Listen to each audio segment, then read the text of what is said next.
देखिए, बात होगी motion of the rigid body की। ठीक है, अब मोशन का मतलब वो बहुत प्रकार के मोशन होते हैं, मेन तो दो प्रकार के होते हैं। या तो आप सीधे चलोगे, या तो आप कह रहे यार टेढ़े टेढ़े चल रहे हो आजकल, यानी टेढ़े मतलब घूम के चलोगे। टेढ़े तो ऐसे नहीं कि ऐसे ऐसे चल रहे हैं, वो उसकी बात नहीं कर रहे हैं। तो दो प्रकार के मोशन होते हैं, और उन मोशन में कौन कौन सी टर्मिनोलॉजी होती है उन्हीं को हम डिस्कस करने जा रहे हैं।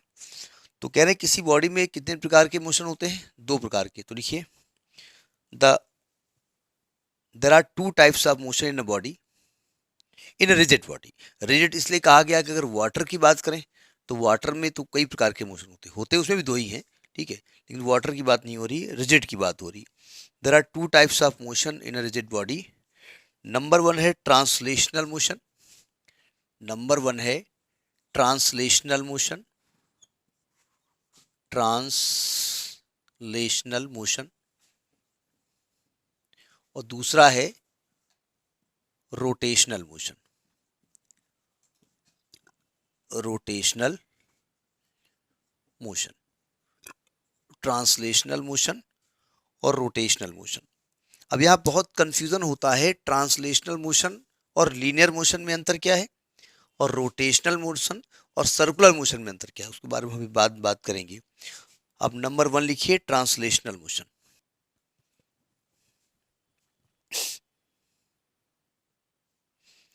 देखो, ट्रांसलेशनल मोशन का मतलब तो होता है कि स्ट्रेट लाइन। ठीक है, इसका मतलब ये हुआ कि जैसे कोई बॉडी ऐसा मोशन करे कि बॉडी बॉडी का मतलब होता है बहुत सारे पार्टिकल्स का कॉम्बिनेशन, एक ग्रुप ऑफ पार्टिकल्स। बॉडी का मतलब क्या होता है, एक ग्रुप ऑफ पार्टिकल। हम बॉडी के बारे में बात करते हैं यानी ग्रुप ऑफ पार्टिकल्स है। ठीक है, हम पार्टिकल के बारे में बात करते हैं, सिंगल पार्टिकल होता है। ठीक है, जैसे हमारी बॉडी है तो नाक है, कान है, सब मिला करके एक ग्रुप पूरा बन गया जाकर के। ठीक है, तो जब हम अगर एक ट्रांसलेशन मोशन करेंगे तो हमारी नाक, सब जितने भी बॉडी पार्ट्स होंगे, अगर हम 2 मीटर चले हैं तो हर पार्ट 2 मीटर चलेगा? नहीं चलेगा, कि खोपड़ी अलग चलेगी।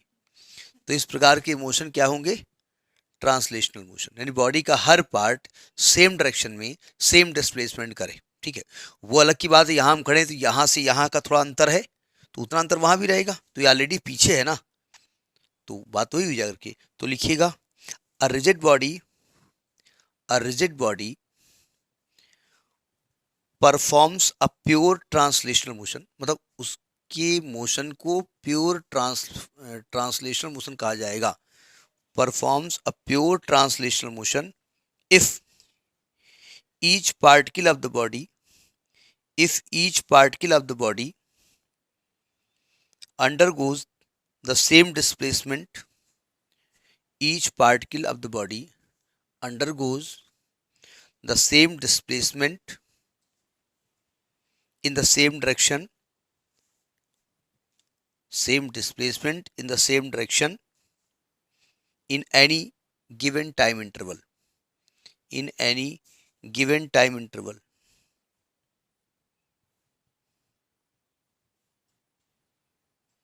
यानी कि जिसमें बॉडी मूव कर रही होगी, तो जिस फ्रेम ऑफ रेफरेंस में वो मान लिया है, मैं मान लेता हूं कि भाई ये एक बॉडी है, ये एक बॉडी है। ठीक है, और ये ऐसे मूव कर रही है। अब ये नहीं कहना इसका शेप क्यों बदल गया, ऐसे मूव कर रही है। ठीक है, और मान लिया जिस फ्रेम ऑफ रेफरेंस में है उसकी एक्सिस ऐसे है। ठीक है, ये एक्स एक्सिस है, ये वाई एक्सिस है, ये जेड एक्सिस है। तो इस बॉडी की भी एक्सिस हमेशा ऐसे ही रहेंगी। ठीक है, मतलब एक्सिस पैरेलल ही रहेंगी उसकी। ठीक है, ये X, X dash, Y dash, Z dash, X dash, Y dash, Z dash, X dash, Y dash, Z dash. तो अगर ये वाला पार्टिकल आपने लिया है, ठीक है, तो ये वाला पार्टिकल ऐसे देखो चल रहा है। तो ये पार्टिकल यहाँ था, फिर यहाँ पहुँच गया, फिर यहाँ पहुँच गया। ये पार्टिकल यहाँ था, फिर यहाँ पहुँच गया, फिर यहाँ पहुँच गया। ठीक है, तो जो दोनों के बीच में डिस्टेंस है वो हमेशा रहेगी। ठीक, ये कहना चाहते हैं। तो लिखिए कहानी, लिखिए, क्या लिख गई, अब लिखने की क्या जरूरत है। तो जब बॉडी चलेगी तो हम ये कहेंगे भाई बॉडी का क्या चल रहा है, तो सेंटर ऑफ मास चल रहा है। भाई हमारे मोशन को डिस्क्राइब करना चाहते हैं आप, तो हमारी किस बॉडी का किस बॉडी के मोशन को, किस पार्ट, बॉडी के किस पार्ट के मोशन के बारे में बात करेंगे। मैं motion of the body, body मतलब व्हाट, कौन सा पार्टिकल, तो जहां पर हमारा पूरा मास एक्ट करता है उसको कहते हैं सेंटर ऑफ मास। तो यानी कि जब हम बताएंगे एक्सेलरेशन ऑफ द बॉडी, तो हम किसकी बारे में बात कर रहे हैं? हम उसके सेंटर ऑफ मास बारे में बात कर रहे हैं। सेंटर ऑफ मास क्या होता है? वो पॉइंट जहां पर whole of the mass of the body is assumed to be concentrated. Assumed to be concentrated, assumed क्यों कहा गया भाई? जैसे ह्यूमन बॉडी के का सेंटर ऑफ मास कहाँ पे होता है? नाभि पे होता है। अब मान लिया हम 60 किलो के हैं, तो यानी नाभि पे 60 किलो एक्ट कर रहा है। आपने लिया तलवार, हमारी नाभि काट ली और काट के तौलाए जा करके चक्की पे, तो 60 किलो की निकलेगी? वो नहीं निकलेगी ना। वो वहां पर एज्यूम होता है कि वो पूरा पूरा मास एक्ट कर रहा है। यानी अगर हम बैलेंस करेंगे अपना, तो वहीं पर हम बैलेंस कर सकते हैं। अगर कभी देखा हो, कुछ लोग करतब दिखाते हैं लोअर ब्रेड टाइप, तो एक बांस गाड़ेंगे और उसमें एक कीला लेते हैं और ऐसे नाभि के ऊपर एक लकड़ी का टुकड़ा बांध उसी कीला में ऐसे बैलेंस बना करके घूमते हैं। ठीक है, तो यानी जब हम बात करेंगे तो मोशन ऑफ द बॉडी, तो हम बात करेंगे motion of the centre of mass of the body. ठीक है, तो पैराग्राफ चेंज करके लिखिए, if capital M is the mass of whole body, if capital M is the mass of whole body, mass of the body लिखिए, whole क्या होती है? Body तो whole ही है। mass of the body and, अब ये मूव अपने आप तो कर नहीं रही है, कोई एक्सटर्नल फोर्स एक्ट कर रहा होगा तभी तो मूव कर रही होगी ना। And the external force capital F, and the external force capital F is acting on the body. capital F is acting on the body, then the acceleration of its center of mass, यानी A किसका लेंगे? Centre of mass का, तो F अपान M होगा। यहाँ पर आप चाहें तो इसका वो दिखा सकते हैं direction.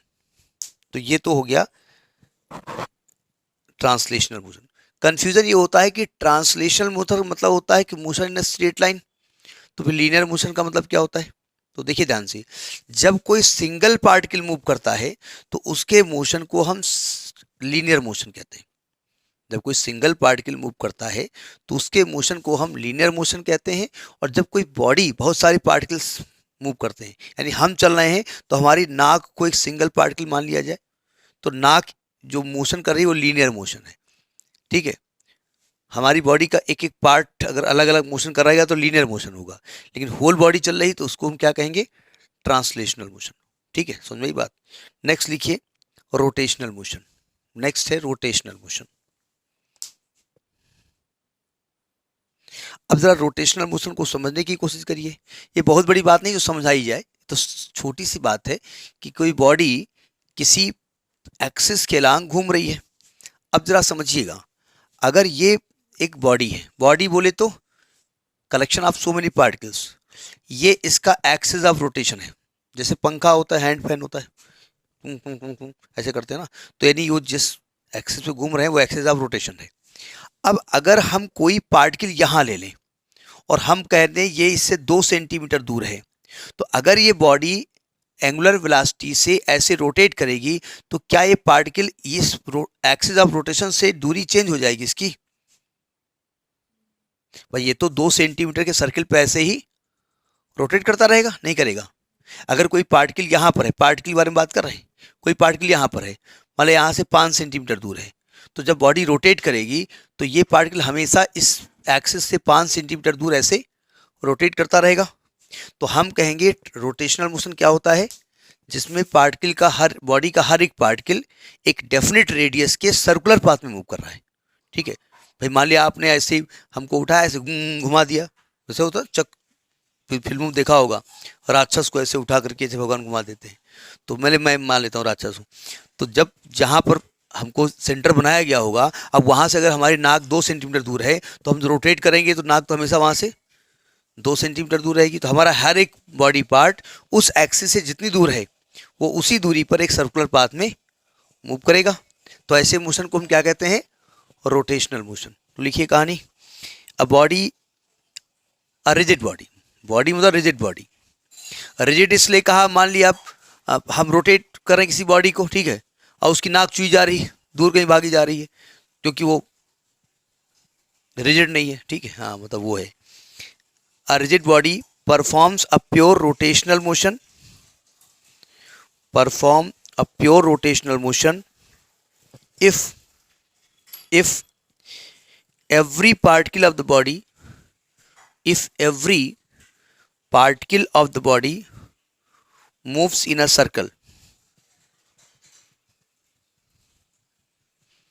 moves in a circle, और जितने भी सर्कल हैं, बहुत सारे सर्कल है ना, उनका सेंटर कहाँ होगा, जिस पॉइंट से एक्सिस ऑफ रोटेशन पास हो रही है, ठीक है, moves in a circle, and the centres of all the circles, and the centres of all the circles lie on a straight line, lie on a straight line called the axis of rotation, called the axis of the rotation.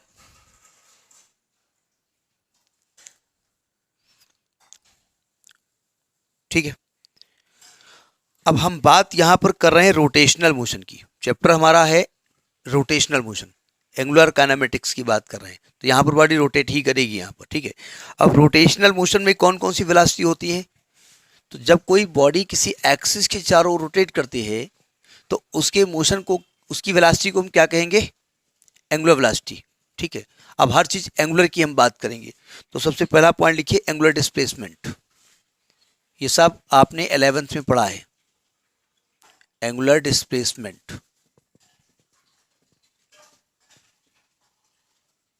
Angular displacement. इसको समझने के लिए समझिएगा, कोई body मान लिया किसी circular path में मूव कर रही है। अच्छा, अब यहाँ भी क्वेश्चन आता है कि रोटेशनल मोशन और सर्कुलर मोशन दोनों में अंतर क्या है। कोई भी बॉडी जब मूव करती है तो वो रोटेशनल मोशन होता है, और उस बॉडी का कोई पार्टिकल मूव करता है तो वो सर्कुलर मोशन होता है। यानी हम पूरे रोटेट कर रहे हैं तो वो रोटेशनल मोशन है। हमारी बॉडी का एक पार्ट है, उसको अगर हम देखेंगे घूम रहा है तो वो जो पार्ट है वो सर्कुलर मोशन कर रहा है। यानी सर्कुलर मोशन सिंगल पार्टिकल के लिए होता है और rotational motion system of particle के होता है, होल पार्ट के लिए, सिस्टम ऑफ पार्टिकल के लिए होता है। अब देखिए, हमने कहा सपोज एक पार्टिकल है, ये एक सर्कुलर मोशन कर रहा है। अब पार्टिकल एक ही समझाएंगे हम, और सेंटर उसका ओ है, और किसी टाइम पार्टिकल ए पॉइंट पे है, आफ्टर टाइम डेल्टा टी वो पहुंच गया बी पॉइंट पे, ठीक है। तो ये जो डिस्प्लेसमेंट हुआ उसको हम कहते हैं एंगुलर डिस्प्लेसमेंट। भाई मान लीजिए एक सर्कुलर ट्रैक है, आप इस पे रोड मूव कर रहे हैं, तो अगर आपकी लोकेशन हम ऐसे देख रहे हैं कि अब यहाँ थी, यहाँ थी, यहाँ थी, यहाँ थी, यहाँ थी, तो ये लीनियर लोकेशन आपकी है, लीनियर डिस्प्लेसमेंट है।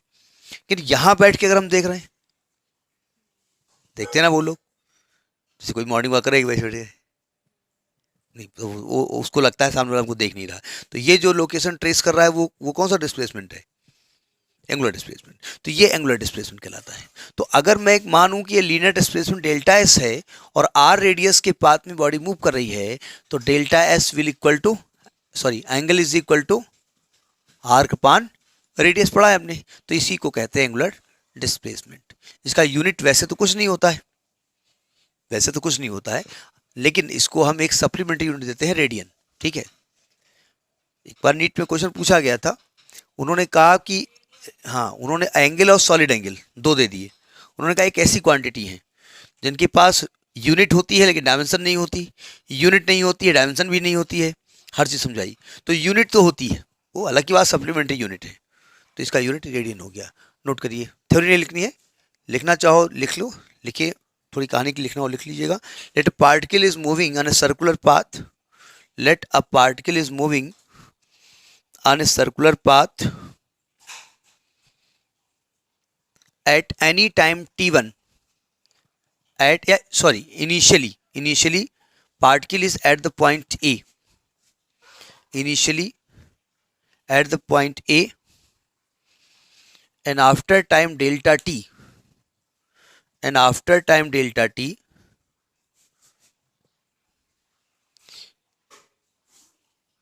it is at the point B,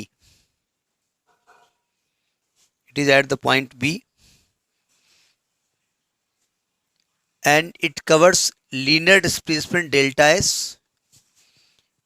Yeah, its linear displacement is delta s on the circumference of the path.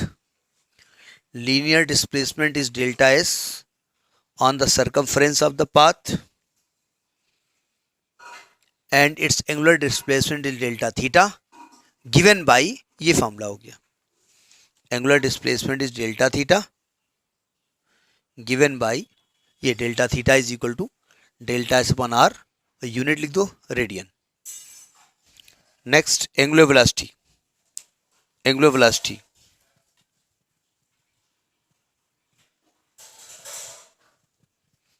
देखिए, अगर हम आपसे वेलोसिटी की डेफिनेशन पूछें तो क्या कहेंगे आप? अगर हम कहें वेलोसिटी की डेफिनेशन बताइए तो क्या कहेंगे आप? Rate of change of displacement. बोले हम बड़ी डेफिनेशन देना चाहते थे, कोई और बड़ा, सिंपल सी डेफिनेशन है, उसी को तो वेलोसिटी कहते हैं ना। तो rate of change of angular displacement इसका एंगुलर वेलोसिटी। अब थोड़ी कहानी इसकी बतानी है, तो हमने कहा सपोज करिए एक बॉडी है जो एक्सिस ओ के रेस्पेक्ट में घूम रही है ऐसे। भाई कोई बॉडी कैसी भी हो सकती है, बॉडी ऐसे ले सकते हैं, ठीक है, और उसका एक पार्टिकल है, ठीक है, और वो किस पॉइंट पर है? इनिशियली P1 पॉइंट पर है। इसकी जो एंगुलर पोजीशन है वो θ1 है। एंगुलर पोजीशन, भाई पोजीशन दो तरीके से एक्सप्लेन कर सकते हैं ना, कि सर्कमफ्रेंस में कितना आप चल रहे हैं वो भी पोजीशन है, यहाँ से कितने एंगल पे आप हैं वो भी आपकी पोजीशन है, और डेल्टा टी टाइम में उसकी पोजीशन ऐसे घूम के जाएगा ना वो सर्कुलर पाथ पे, डेल्टा टी टाइम में उसकी एंगुलर पोजीशन कितनी हो गई? θ2। तो इस दौरान कितना चेंज हुआ डिस्प्लेसमेंट में? एंगुलर डिस्प्लेसमेंट कितना हुआ? θ2 माइनस θ1। तो आप जानते हैं angular displacement upon time interval, उसी को हम क्या कहेंगे? Angular velocity. तो थोड़ी कहानी लिख लीजिएगा। लेट इनिशियली अ पार्टिकल, हम पार्टिकल के बारे में बात कर रहे हैं, ये बॉडी रोटेट कर रही है, ठीक है, ये बॉडी रोटेट कर रही है और ओ एक्सिस ऑफ रोटेशन है, उसका एक पार्टिकल हमने यहाँ पे ले लिया है और उसके बारे में बात कर रहे हैं। P1 थी और P1 के बाद ये P2 पॉइंट पे पहुंच गई। Let a particle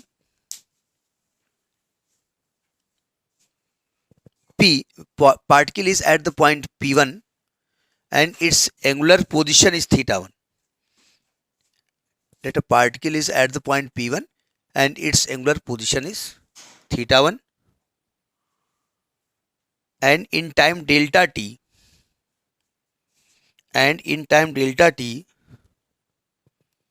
its angular position is θ2. Its angular position is θ2.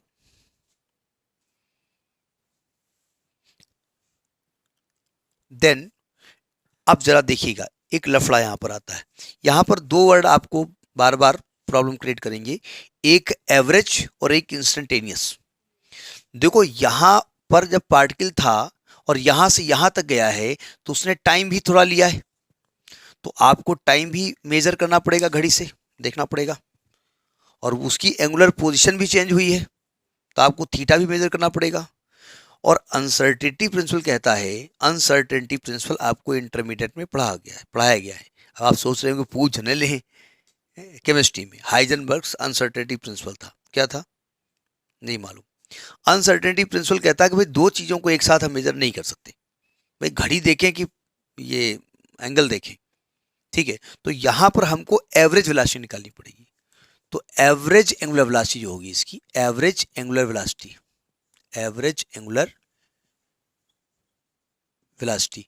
तो हम ओमेगा बार लिखे दे रहे हैं, तो θ2 माइनस θ1 अपान डेल्टा टी, ये हो गई एवरेज एंगुलर वेलोसिटी, यानी delta theta upon delta T. लेकिन हम तो चाहते हैं इंस्टेंटेनियस निकालिए, तत्काल, ठीक है। अब हमने कहा अभी बताओ कितनी वेलोसिटी है, बोले रुको रुको टाइम तो देख ली, हाँ अच्छा एंगल तो देख ली, अच्छा टाइम हो देखो एंगल हो देखो तब वेलोसिटी निकालोगे ना। तो अगर आपको इंस्टेंटेनियस निकालना है तो आपको इसमें एक चीज जीरो माननी पड़ेगी, बस इतनी स्मॉल माननी पड़ेगी कि आपको वो मेजर करने की जरूरत नहीं है। तो अगर इंस्टेंटेनियस वेलोसिटी आप निकालना चाहते हैं तो ये टाइम चेंज को आप बहुत बहुत बहुत स्मॉल मानेंगे, जीरो, ठीक है। तो जब हम निकालेंगे इंस्टेंटेनियस एंगुलर वेलोसिटी,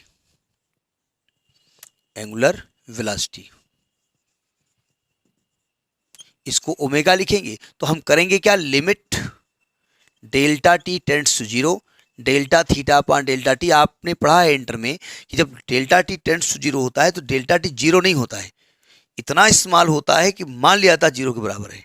तो इसी को मैथमेटिक्स की भाषा में क्या लिखाता है, D theta by D T. तो इसी को कहते हैं एंगुलर वेलोसिटी। इसकी यूनिट की अगर हम बात करें तो थीटा की रेडियन होती है, रेडियन, और पर सेकेंड इसको इंडिकेट ओमेगा से करते हैं। तो यहाँ पर एवरेज वैल्यू और इंस्टेंटेनियस वैल्यू में यही चेंज आएगा कि एक चीज़ को हमें बहुत बहुत बहुत स्मॉल मानना पड़ेगा, क्योंकि अनसर्टेनिटी प्रिंसिपल कहता है कि दो चीज़ें हम एक साथ मेजर नहीं कर सकते। ठीक है, वहाँ पर था पोजीशन एंड मोमेंटम को एक साथ मेजर नहीं करते। केमिस्ट्री में पढ़ाया गया हाइजेनबर्ग्स अनसर्टेनिटी प्रिंसिपल। बोले नाम है इतना बड़ा हाइजेनबर्ग, हाई इतना बड़ा, हाँ हाइजेनबर्ग था। Next angular acceleration. Angular acceleration देखिए अगर हम एक्सेलरेशन की डेफिनेशन आपसे पूछें, वही सस्ता वाला अपना पुराना, तो क्या था? Rate of change of velocity. तो rate of change of angular velocity तो लिख लो, चाहे डेफिनेशन में लिख लो, the rate of change of angular velocity, rate of change of angular velocity of any particle लिख लो, चाहे बॉडी लिख लो, of any particle about an axis, या of any particle performing rotational motion, rotational motion is called angular acceleration, is called angular acceleration. ये तो definition हो गई जाकर के। अब चूंकि थोड़ा सा इसको लिखाया जाए तो पैराग्राफ चेंज करके लिखिए, let at any time t1, let at any time t1 the angular velocity of the body is omega 1, at any time t1 the angular velocity of the body is omega 1, and in time t2 it becomes omega 2, in time t2 it becomes omega 2। अब देखो यहाँ पे गड़बड़ है, time t1 से t2 हुआ और angular velocity omega से ओमेगा 2 हो गई। सिंगल बंदा और नापनी है दो चीज़ें, वो कहता भैया दो चीज़ें एक साथ हम मेजर नहीं कर सकते, तो उसको एवरेज निकालना पड़ेगा। ठीक है, तो average angular acceleration, average angular acceleration, acceleration angular acceleration को किससे इंडिकेट करते थे?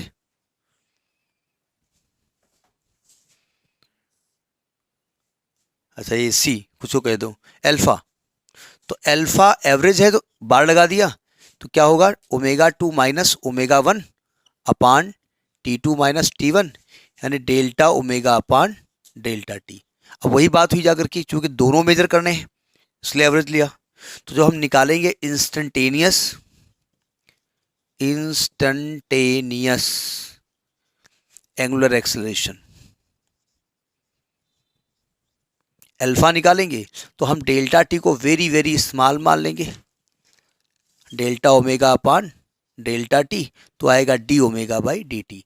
कैलकुलस में डी का मतलब वेरी स्मॉल चेंज लिखा जाता है। ठीक है, थोड़ा इसको और हम चेंज कर सकते हैं। देखिए अल्फा इज इक्वल टू, ये जो D by D T of omega लिखा है ना, तो ओमेगा को D theta by D T लिख सकते हैं ना, अभी आपने बोला, तो इसको हम ये भी लिख सकते हैं D two theta by D T square, ये भी लिखा जा सकता है। और मैं बात अगर यूनिट की करता हूं तो रेडियन पर सेकेंड स्क्वायर, ओमेगा का रेडियन पर सेकेंड होता है, थीटा का रेडियन होता है, रेडियन पर सेकेंड ओमेगा का होता है, एक और सेकेंड हो गया तो पर सेकेंड स्क्वायर हो गया। नोट करिए, अब डायमेंशन की बात नहीं करेंगे, वो अपने आप करोगे, थीटा की कोई डायमेंशन होती नहीं। अब एक क्वेश्चन ये आता है कि भाई इसकी डायरेक्शन क्या होगी? भाई आप कहते हो वेलोसिटी एक वेक्टर क्वांटिटी है, एक्सेलरेशन एक वेक्टर क्वांटिटी है, डिस्प्लेसमेंट एक वेक्टर क्वांटिटी है, तो हमने वो लीनियर के केस में पढ़ी थी। लेकिन एंगुलर के केस में क्या है?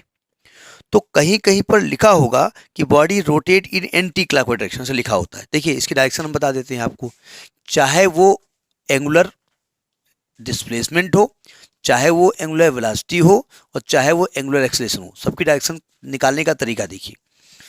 देखिए आप जानते हैं एक्सिस क्या होता है, एक्स एक्सिस, वाई एक्सिस, और ये जेड बाहर की तरफ होती है ना। तो देखिए अगर आपको डायरेक्शन निकालना है तो आपने दाएं हाथ की हथेली को ऐसे फैलाइए और बॉडी जिधर घूम रही है उधर अपनी उंगली को कर्ल करिए, मोड़िए, तो अंगूठा जो है ना वो डायरेक्शन बताएगा। ठीक है, तो जैसे मान लिया बॉडी ऐसे रोटेट कर रही है, मान लिया वो ऐसी, ये एक्सिस है इसका, मान लिया वो क्लॉकवाइज ऐसे मूव कर रही है, ये क्लॉकवाइज है ना, तो क्लॉकवाइज घुमाएंगे आप, अंगूठा किधर जा रहा है, तो माइनस जेड डायरेक्शन हो गया। अगर एंटी क्लॉकवाइज घूम रही है तो प्लस हो गया। अगर आपको याद हो तो, बोला नहीं याद है, नहीं हैंड्स लेग हमको नहीं मालूम, अगर आपको याद हो तो छोटे, नहीं नहीं वो एक अलग चीज़ है भाई, left hand right hand rule magnetic में था, तो यहाँ करंट थोड़े फ्लो हो रही है।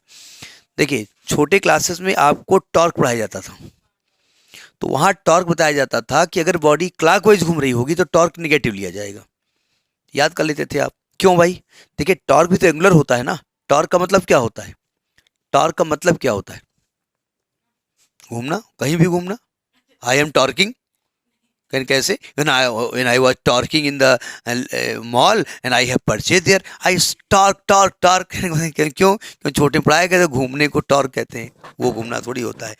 देखिए किसी एक्सिस के चारों रोटेट करी बॉडी, अगर किसी बॉडी पे ऐसा फोर्स लगाया जाए कि वो फोर्स बॉडी को किसी एक्सिस के चारों ओर रोटेट करने की कैपेसिटी रखता हो, तो उस फोर्स को हम टॉर्क कहते हैं। टॉर्क एक फोर्स होता है, जैसे आप नल खोलते हैं तो नल खोलने में फोर्स नहीं लगा रहे हैं, वो टॉर्क लगा रहे हैं। तो अब सिंपल सी बात है, टॉर्क भी एंगुलर हो गया क्योंकि एक्सिस के चारों ओर रोटेट कर रहा है। तो टॉर्क जब क्लॉकवाइज होगा तो हमने कहा जो भी एंगुलर चीज हो, जिधर बॉडी रोटेट कर रही है, आप उधर दाएं हाथ की उंगलियों को ऐसे मोड़िए, अंगूठा किधर जा रहा है, नेगेटिव, नेगेटिव जेड डायरेक्शन में। तो वही वहां बताया गया था कि अगर फोर्स लगाने से बॉडी क्लॉकवाइज घूमे तो टॉर्क नेगेटिव होता है, क्योंकि नेगेटिव जा रहा है ना, और अगर एंटी क्लॉकवाइज घूमे तो पॉजिटिव आता है। ठीक है, ये इसकी डायरेक्शन होती है। तो ये छोटी डेफिनेशन जो इंटर में हम ऑलरेडी पढ़ चुके हैं।